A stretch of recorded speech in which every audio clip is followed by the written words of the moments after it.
podcast do A. Descomplica.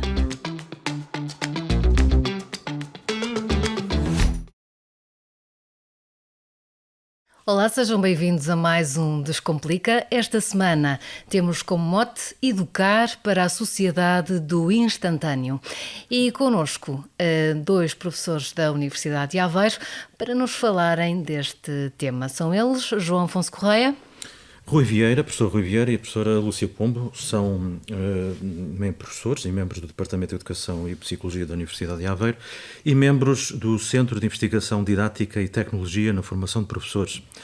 Rui Vieira tem dado especial atenção ao estudo sobre a aquisição de competências na educação, como é o caso do pensamento crítico, e Lúcia Pombo tem estudado sobretudo o uso de novas tecnologias na educação e um projeto coordenado por si, o EduCity, foi recentemente galardoado com o primeiro prémio Inovação para Cidades Criativas. Penso que será, portanto, uma vertente do prémio Inova Mais, isto em 2024. Avançamos já com a primeira questão, uma questão, digamos que mais de constatação sobre os dias de hoje.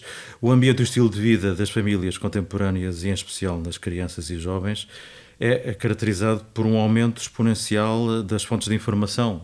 Isto é do senso comum. Não só um aumento exponencial das fontes de informação, da sua diversidade e disponibilidade.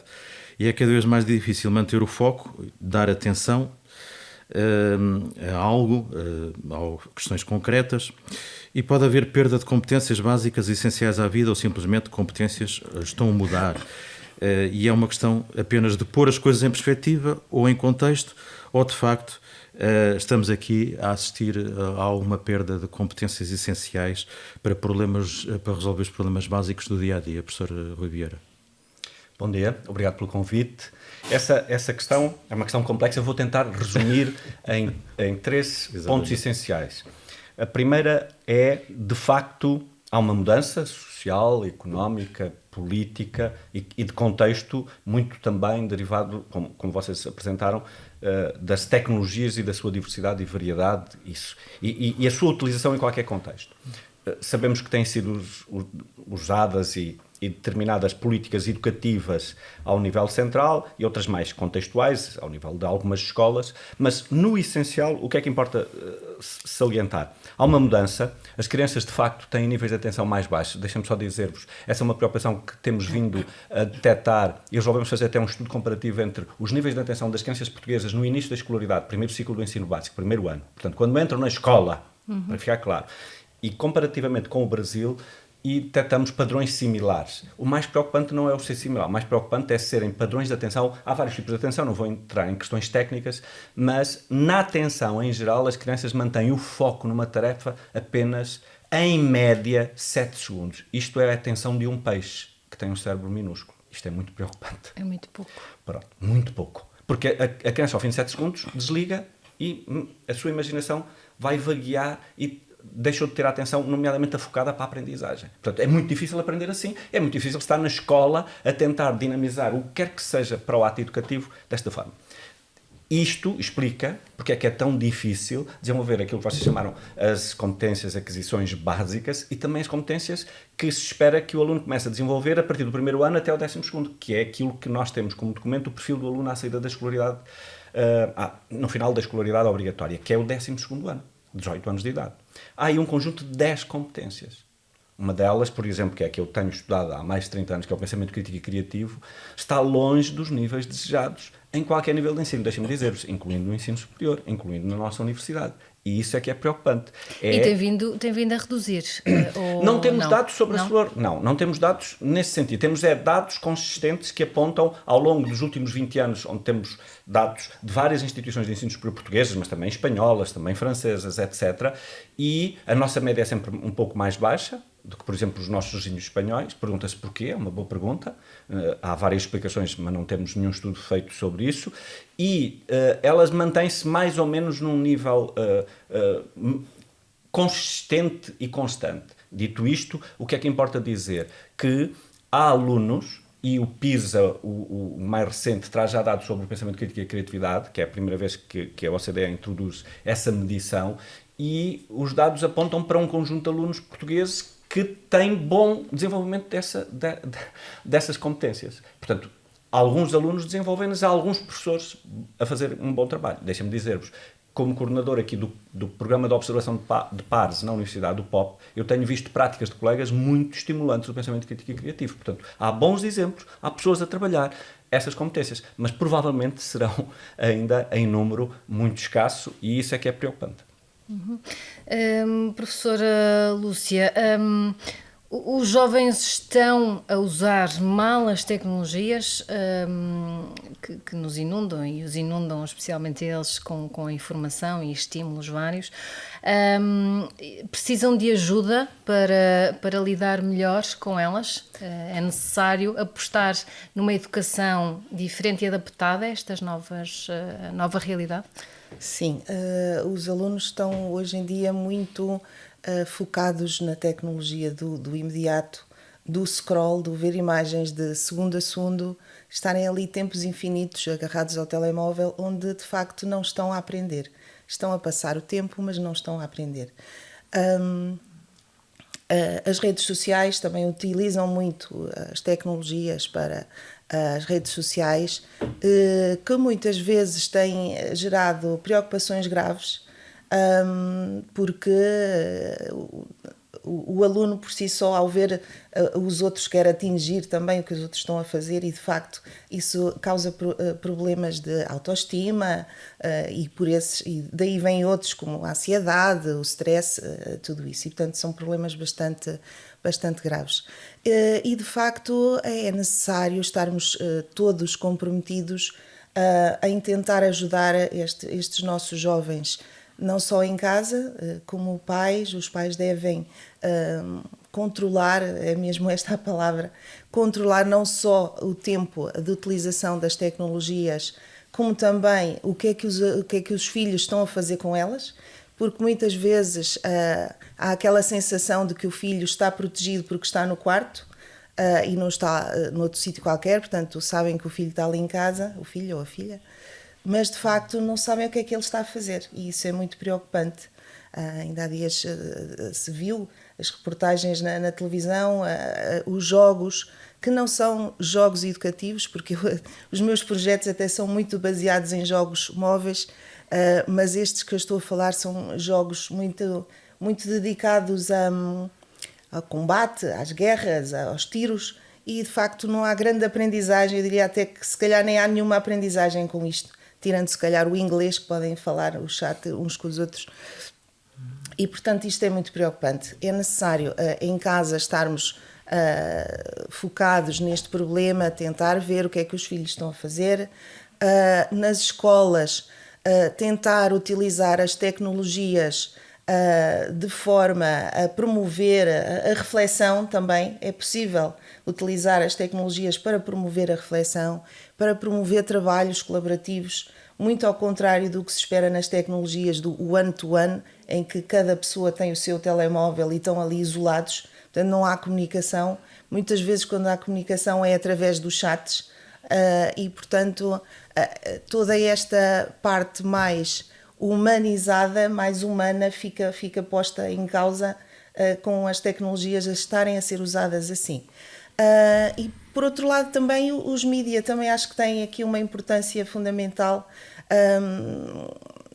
A desinformação, portanto, tem que haver aqui um combate à desinformação, e de facto consciencializar os alunos de que nem tudo o que está na net é correto, incentivar o pensamento crítico, como dizia o colega Rui, e portanto há aqui muito trabalho que temos que ter nas várias vertentes, em casa, na escola, na sociedade, e é importante estarmos com atenção a estes problemas, porque de facto a tendência hoje em dia dos miúdos é estarem sempre ao telemóvel, mesmo num concerto, mesmo numa festa, onde é suposto estarem a dançar, a brincar, a falar com outros, está cada um com o seu telemóvel, e sabe-se lá a fazer o quê? Estão a fazer muitas vezes o TikTok, com o scroll, a andar para a frente e a ver imagens, e não aprendem.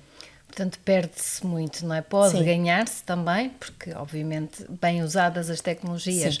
podem ajudar, podem apoiar as aprendizagens, mas estamos a assistir a uma situação em que se está a perder muito, não é? A parte humana que falava, Sim, essencialmente.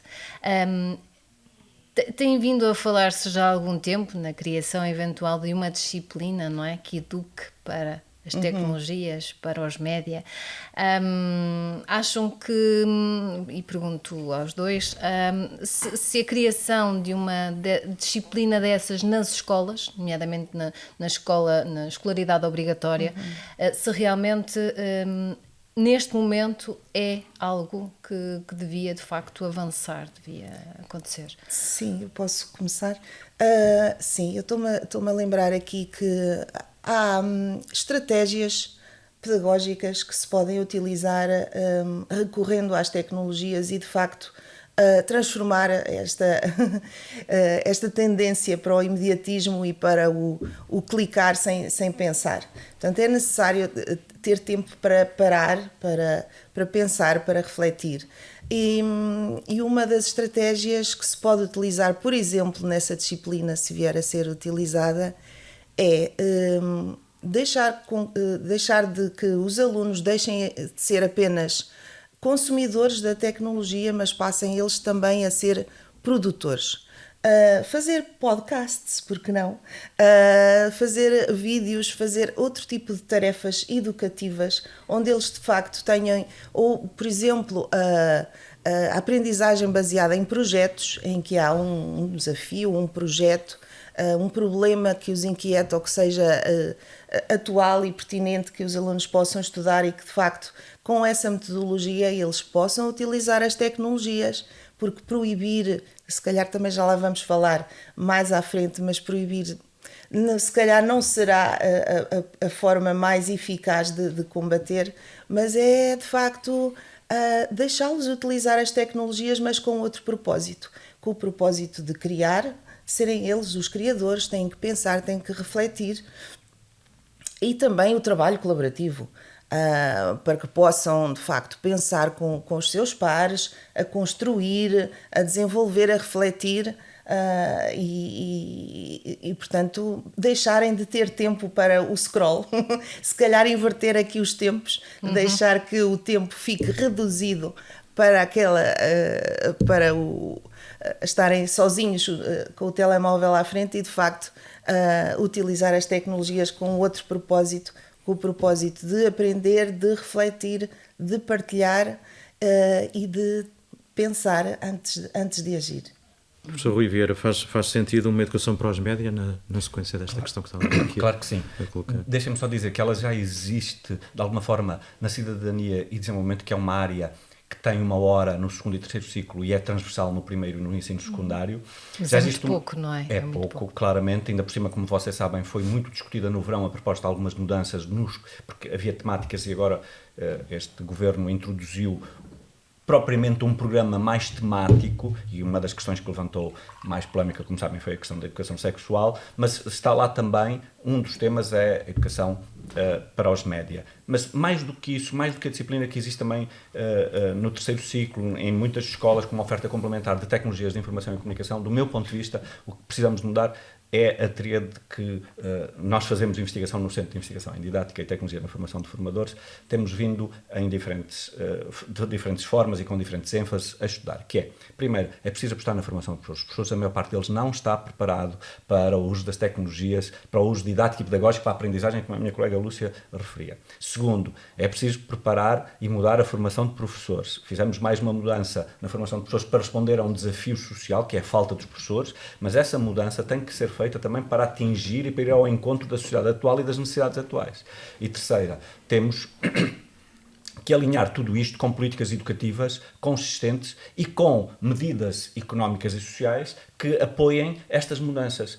Por exemplo, estou-me a referir às questões de proibir o telemóvel na escola, mas se os miúdos depois vão para a escola cheios de sono porque passam a noite com o telemóvel, o que é que adianta proibi-lo na escola? É só a minha pergunta. Mas, violando um princípio básico, do meu ponto de vista, foi e deve ser ponderado, que é o da autonomia dos professores na sala de aula. Proibindo o telemóvel na escola, estamos a proibir os professores de usarem esta ferramenta para o fim educativo também. É preciso dizê-lo. E, portanto, é legítimo. Eu tenho muitas dúvidas, não do ponto de vista legal, porque eu não sou jurista, mas do ponto de vista da autonomia científica de um professor, tenho dúvidas. Pela primeira vez, vemos. Claro que podem dizer, podem, em vez de usar um telemóvel, usar um tablet que as escolas têm ou um computador.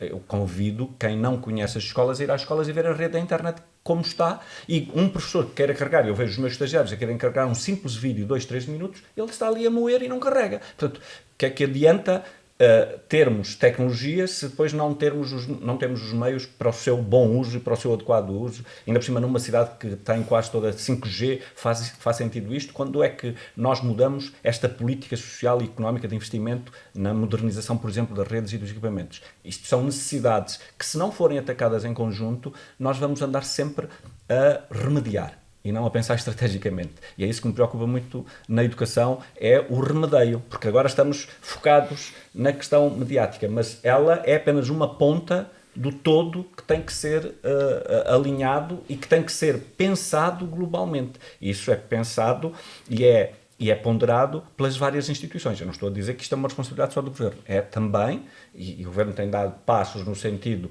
pelo que sabemos, no sentido de tentar alinhar, mas agora faltam os outros também que têm a ver com a questão crucial. Como estamos a fazer, por exemplo, a formação contínua de professores?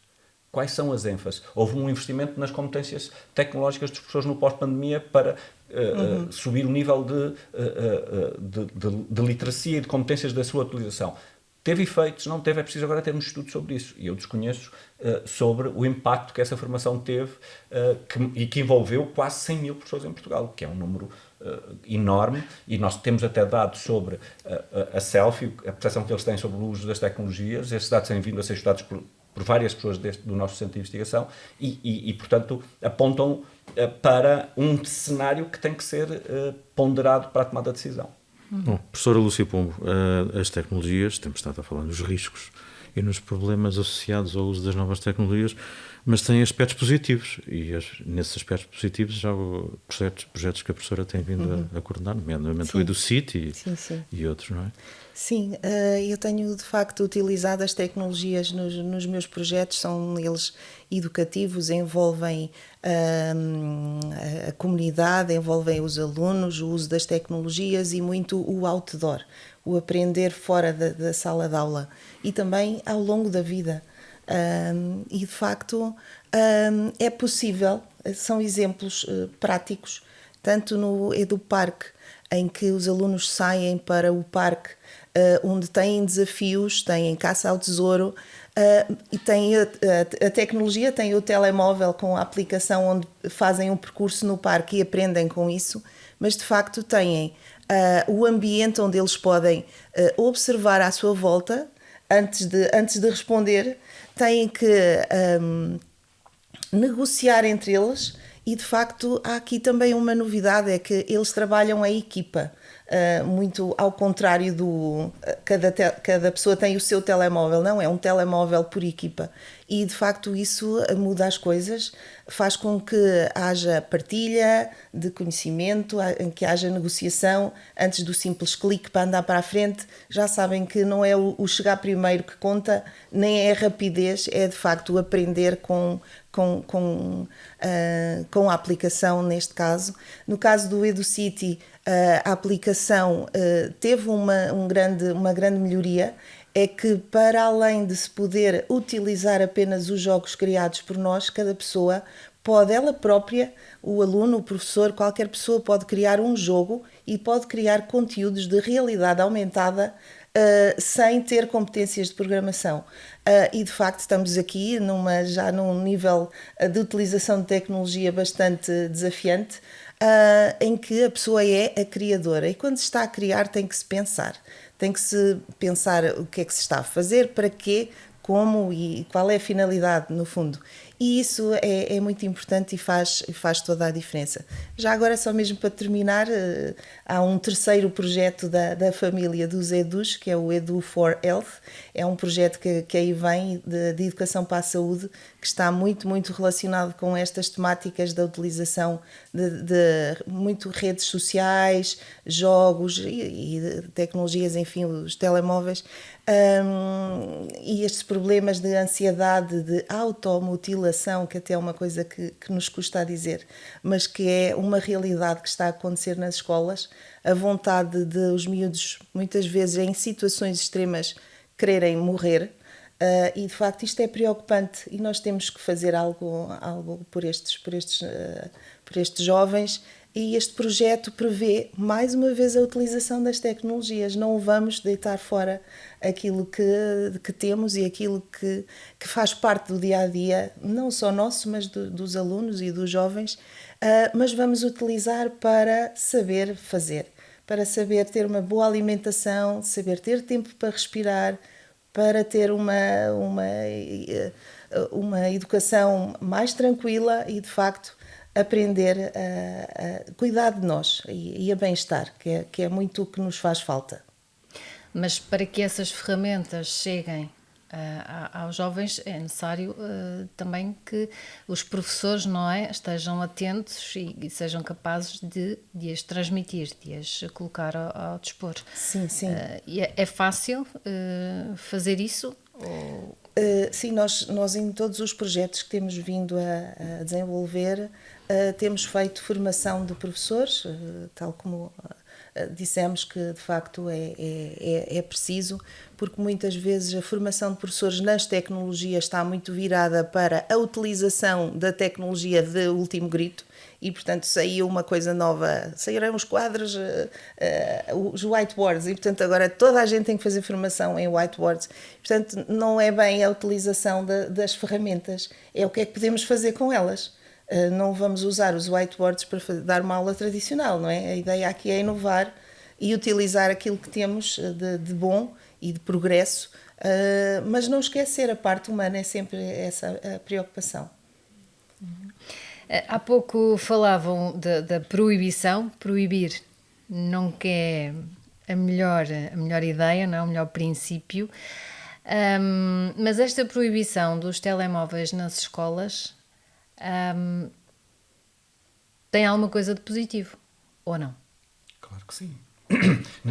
Os dados que têm vindo a ser divulgados, ainda preliminares naturalmente, sobre a situação em Portugal, mas noutros países, apontam para ganhos significativos na interação, na colaboração que as crianças têm, na interação verbal e na colaboração que as crianças têm até ao nível de brincadeiras mais motoras, mais psicomotoras, mais cognitivas eventualmente. Isso sim são ganhos enormes, porque nós vimos que nos intervalos, quem anda nas escolas via nos intervalos eles todos isolados, cada um com o seu telemóvel, e isso agora não se vê tanto. Portanto, isto são ganhos indiscutivelmente. Eu há pouco, devo clarificar, eu não sou contra a proibição nas primeiras idades dos telemóveis nas escolas. Eu sou contra a proibição deles também na sala de aula, primeiro porque entram dentro da autonomia do professor, e segundo, quando isto não é coerente em casa, isto é apenas uma parte do cenário global. E, portanto, nós temos que educar a sociedade toda e muitos pais para os perigos que os filhos correm, como já dissemos, quando estão a utilizar e quando lhes é dado um telemóvel com acesso a tudo e sem qualquer controle parental. Porque estamos a falar de menores, por exemplo, o controle parental que muitas ferramentas têm devia ser praticamente obrigatório para qualquer pai, e a maior parte dos pais nem sabe o que isso é. E, portanto, estamos a falar de uma nova lógica, mas devo acrescentar o seguinte: estamos aqui a falar da formação de professores.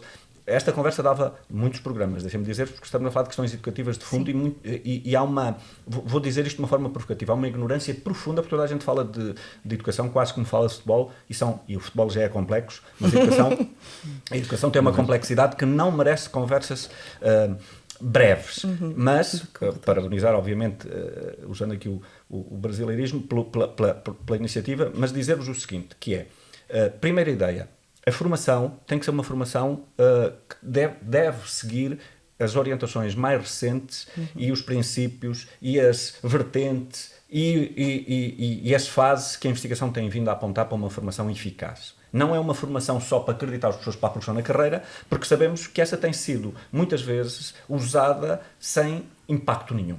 Nós temos, inclusive, em Portugal, e programas feitos por esta universidade, vou lembrar o programa onde estive na Comissão Nacional e depois na sua implementação no Distrito de Aveiro, que é o Programa do Ensino Experimental das Ciências, onde uma vertente da formação era o formador ir à sala de aula ajudar o professor na transposição da formação. Porque nós o que muitas vezes fazemos da formação contínua é damos a formação aos professores e depois deixámos-los sozinhos para eles fazerem a transposição. Isso não chega. Sabemos que isso não chega. Há mais de 20 anos que sabemos que isso não é suficiente. No entanto, continuamos com este modelo de formação. Portanto, o que é que eu estou a dizer? A formação tem, e desculpem a pressa de falar, mas o assunto é complexo. Esta é uma dimensão da formação. É, que tipo de formação estamos a falar? A segunda dimensão é, nós dizemos que temos que colocar os alunos a pensar. Mas nós temos que ensinar os professores a fazê-lo. E estou a tentar usar uma linguagem simples para ser entendido e não uma linguagem técnica. Para ensinar a fazê-lo, a formação deve ser diferente. E essa formação exige que o ensino seja explícito. Não é só dizer pensem. Quando nós dizemos uma criança pensa, ela não passa automaticamente a pensar. Se ela está habituada apenas a usar uma parte de todo o seu potencial cognitivo, ela não sai desse registro. E, portanto, o exercício do pensar é um exercício exigente. Quanto mais cedo começar, mais fácil se torna. Quanto mais tarde, mais difícil se torna. Também já sabemos isto das neurociências. E, portanto, o que é que eu estou a tentar dizer? Que este exercício é preciso que as pessoas ensinem explicitamente, ou seja, o que é que eu estou a ensinar? Que parte do pensamento crítico ou da criatividade estou a ensinar? Intencionalmente, eu quero chegar onde? Com esta estratégia, com este recurso, onde é que eu quero chegar? E depois, isto tem que ser feito sistematicamente. Sabemos, temos projetos, temos doutoramentos aqui na Universidade de Aveiro, para centrar na vossa última questão, que é a trabalhar com alunos do ensino superior durante 2, 3 semestres para mudar as suas capacidades, para incrementar, para potenciar as suas capacidades de pensamento crítico e criativo, e não o conseguimos. Isto significa que é preciso tempo. E, esse tempo, conseguimos melhorias, mas não as que queríamos, nomeadamente estatisticamente significativas, para mostrar isto funcionou desta forma. E não o conseguimos fazer. O que quer dizer que é preciso fazê-lo de forma sistemática. E ainda outra ideia que queria dizer de uma forma também clara para quem nos vai ouvir, que é, o ato educativo é complexo, sabemos-lo. Envolve aqui diferentes dinâmicas. E as ferramentas, nomeadamente digitais, são um auxiliar por seus, mas são recursos.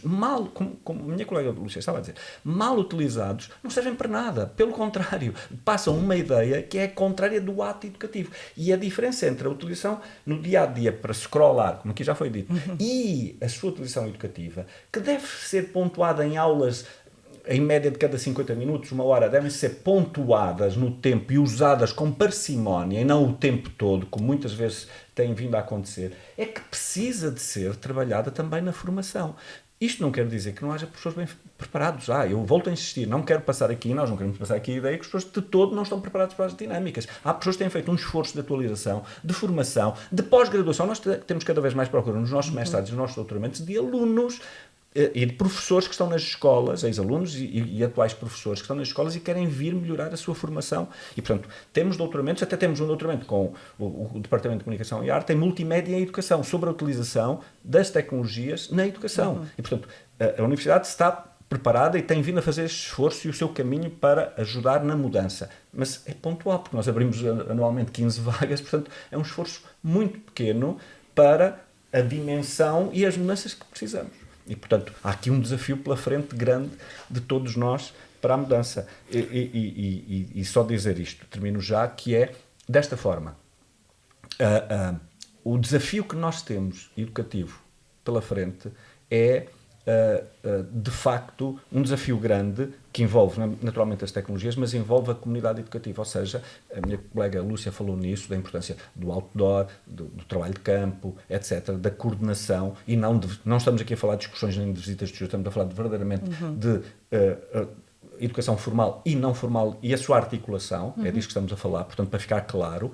E todo esse cenário precisa de ser coerente com as orientações curriculares. Ora, as orientações curriculares precisam de mudanças. Algumas disciplinas têm-nas feito, outras não. Por exemplo, eu falo das ciências. O primeiro ciclo e o segundo ciclo têm um programa que tem 30 anos, que apenas agora se chama Aprendizagens Essenciais porque foi uma simplificação do que existia. Mas em 30 anos, a ciência, a sociedade, a tecnologia mudaram radicalmente e, no entanto, as aprendizagens continuam a ser no essencial as mesmas. Estou a falar particularmente de ciências, estudo meio no primeiro ciclo e ciências naturais no segundo ciclo. Os primeiros anos precisam mudar. As ciências não acompanharam essas mudanças. Portanto, há aqui mudanças que têm que ser feitas também ao nível da política educativa, que era o que eu falava há pouco e agora estou a explicitar um pouco para não ficar a ideia de que, mas temos vindo a mudar. Temos vindo a mudar paulatinamente e não a que é necessária uma articulação, porque já nem falo da articulação com as outras áreas do currículo e disciplinas, é disso que estou a falar, a vertical e a horizontal.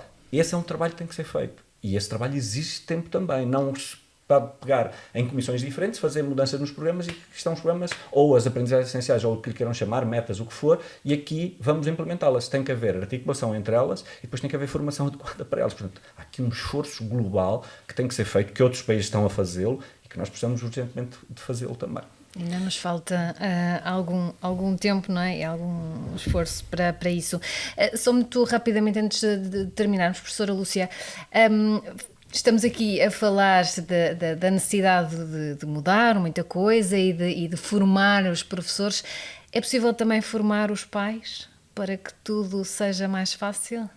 É mais difícil chegar a esse? É difícil, mas é importante. É importante que haja workshops, haja palestras abertas à comunidade, onde os pais são muito bem-vindos para se aperceberem destes problemas e agirem, principalmente agirem.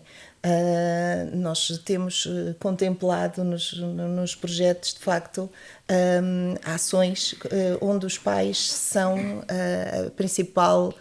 o principal público-alvo. Portanto, nós prevemos também isso nas nossas investigações, falar e conversar com os pais para que seja mais uma voz, não só de nos comunicarem aquilo que é necessário, mas nós também lhes transmitirmos que de facto é preciso ter algumas medidas de precaução e de segurança para garantir a qualidade de vida dos seus filhos. São um elemento fundamental. Sim. Já que estamos em contexto universitário, também para terminar, sei que isto também é uma questão, enfim, que levaria a uma resposta mais ou menos longa, mas sentem que há mudanças nas capacidades e nas competências dos jovens que vão entrando mais recentemente na universidade? A que níveis é que pode haver, se há de facto essas alterações nas competências? Professor Rui Vieira.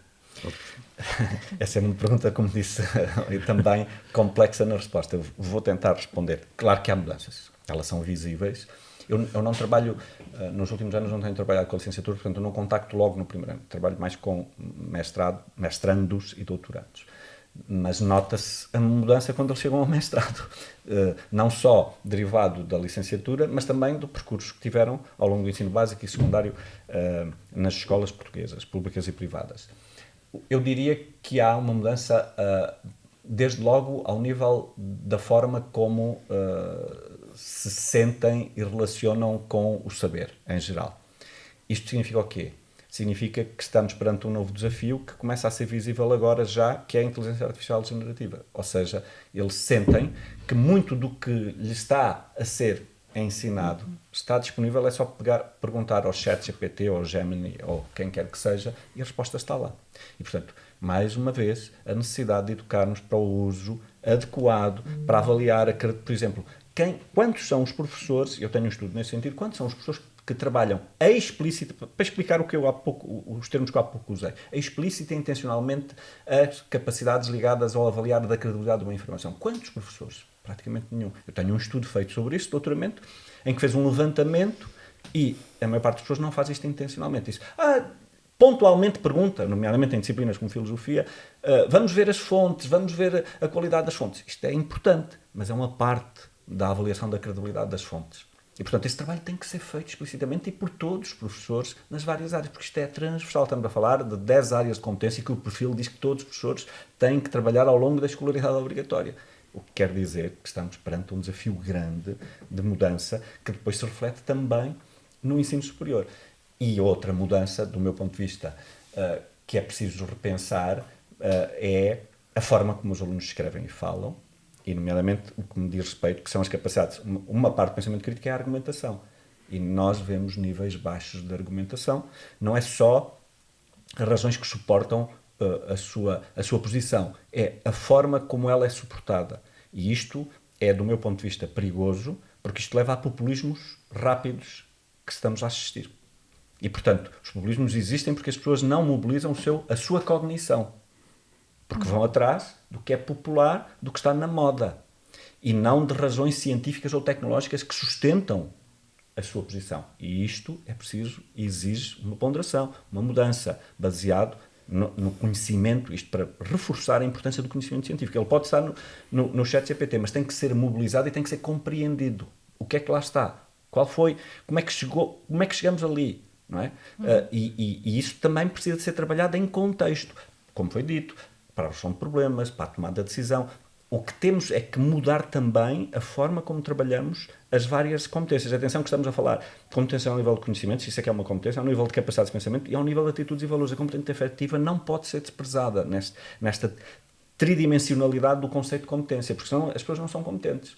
São robôs e nós não as queremos assim, queremos humanizadas naquilo que a essência dos direitos humanos nos quer e nos exige que sejamos no ato educativo. E, portanto, é esse o referencial e é essa a exigência. E depois temos também um quadro legal que tem um conjunto de princípios e valores, que é a Constituição Portuguesa, a Lei de Bases do Sistema Educativo e agora o perfil que também lá tem os princípios e os valores que temos que trabalhar intencionalmente na escola, mas que ninguém trabalha porque isso é da família. Não, mas está lá. É preciso trabalhar também a questão das atitudes e valores, a dimensão afetiva, na escola e em todas as disciplinas. Professora Lúcia mais Pombo, uma mudança que muito rapidamente, qual é a sua ideia sobre esta questão da mudança das competências dos alunos ao longo dos últimos anos? Sim, o que eu tenho vindo a notar, até mais ao nível da licenciatura, para completar a resposta do colega Rui Vieira, é que de facto não há só mudança de pensamento ou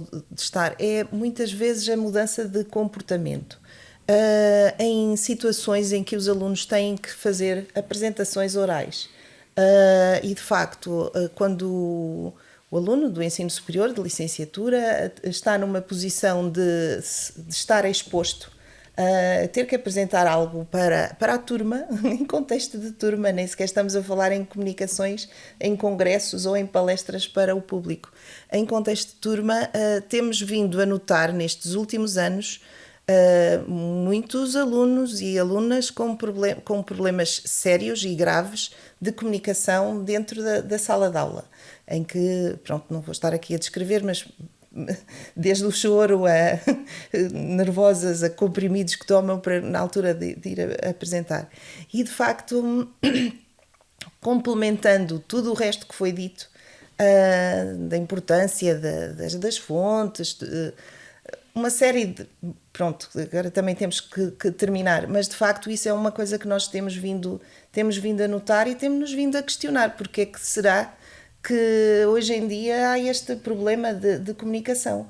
E debatemos-nos em reuniões com colegas, é para manter, vamos retirar, quer dizer, se nós vamos retirar tudo o que é desconfortável para os alunos, qualquer dia não há aulas, não é? Eles passam o dia na cama com o telemóvel à frente, que é o que fazem muitas vezes nas férias e nos períodos sem aulas. Mas pronto, é preocupante e temos que tomar medidas e de facto... Pronto, uma estratégia que nós adotámos relativamente a esta postura de desconforto foi mudar um bocadinho o contexto. Em vez de fazerem a apresentação em contexto de sala, vamos levar a apresentação para o corredor do nosso departamento. E, portanto, se calhar, e aí já houve uma grande melhoria, sem estar naquele contexto tão formal de que tens 5 minutos para falar, em que está toda a gente a olhar para ti, se calhar melhorou consideravelmente o contexto. Portanto, é ir adaptando, não radicalizar, não estressar e tentar enfrentarmos estes problemas da melhor forma. Uhum. Professores Rui Vieira e Lúcia Pombo, professores do Departamento de Educação e Psicologia da Universidade de Aveiro e membros do Centro de Investigação Didática e Tecnologia de Formação de Formadores, muito obrigada por terem estado connosco.